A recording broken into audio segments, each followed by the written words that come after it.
Ito mukhang silong user to. May nagtanong dito, Atabs, matinding late game daw sa silong. Sige, eto boy, panoorin mo to.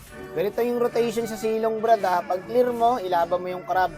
Tapos pag may nakikita kang medyo nagbabakbakan, pumalo up ka. Huwag mo sanayin yung lagi ka lang nasa lane. Para ka nasa brawl. Huwag ganun. Dito nga naka-triple kill ako pero hindi ko na pinagyayabang. Kasi dapat humble ka lang, boy. No? Sanayin mo na lagi ka lang humble. Triple kill ka agad dyan. Idol niyo ba ako? Idol ka namin. Tapos pag clear mo sa lane, galaw ka kagad sa mid para makatulong ka sa mage nyo. Diba? Huwag kang tanga. Huwag kang lagi nasa lane. XPK, kailangan ka na makakampi mo eh. O, tulong sa turtle. Diba, boy? Yan ang proper rotation. Dito nga, sayang po. Yung Gusion, patay pa sana to eh. Naka-early lang ako dito guys, pero tignan nyo mamaya. Lalamang na yung kalaban dito. Late game natin na malupit to. Dito nga nakaramdam yung Gusion eh. Sabi ng Gusion, parang ang lakas ng silong, dalawang ko nga. Pero kung ang B1 lang boss, Arlot silong, kain talaga to sa silong eh. Tamo, tatansyain ko yan ha. Papasukin ko yan, kasi wala na siyang buhay eh. Pag second skill ko, maglo-low HP siya, magiging piso na normally siya ng minions. Ganun ko malkula. Kumbaga, mindset ba? Nababasa ko na mangyayari yun eh. May minions akong isa eh. Minions ngayon ang pinakil ko sa kanya, boy. Gagi ka, mukhang nilalock target ako ng Gusion, brad ah. Tapos dito, brad, dito na tuluyan lumamang yung kalaban. Nakuha pa yung turtle. Yun ang masama doon, tapos naubos pa kami. Tapos parang mainit na ako sa Gusion, pre, kasi ako lang talaga pinupuruan niya, oh. Hindi kasi ako kaya ng Arlot, eh. Siguro nanghingi sa kanya ng tulong yung Arlot. Sabi ng Arlot, brad, tulungan mo naman ako dito, ang lakas ng silo. Ngayon, pag nakikita mong ganyan lugi na kayo, ganito lang gawin mo, segway lang, boy. Etong technique na to, kay Inuyasha ko to nakuha.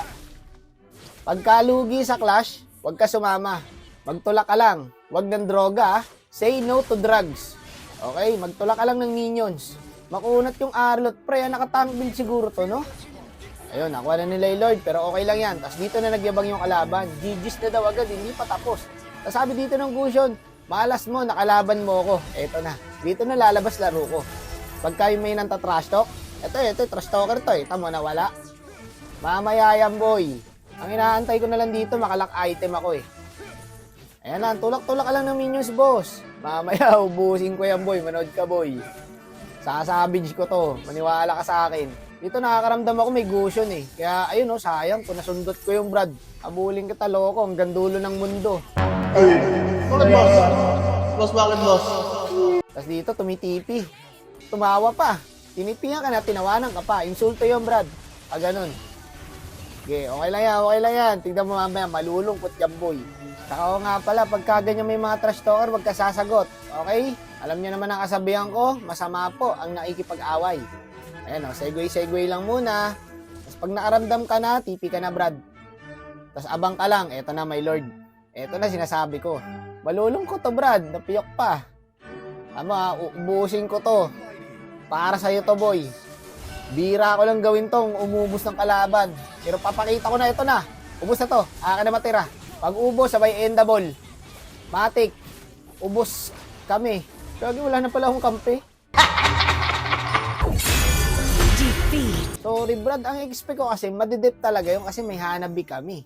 Pag lingon ko konti, boss, wala na akong kampi. Tamo, trio pa yan, brad, oh. Kumusta mga tropa niya mga walang bitaw?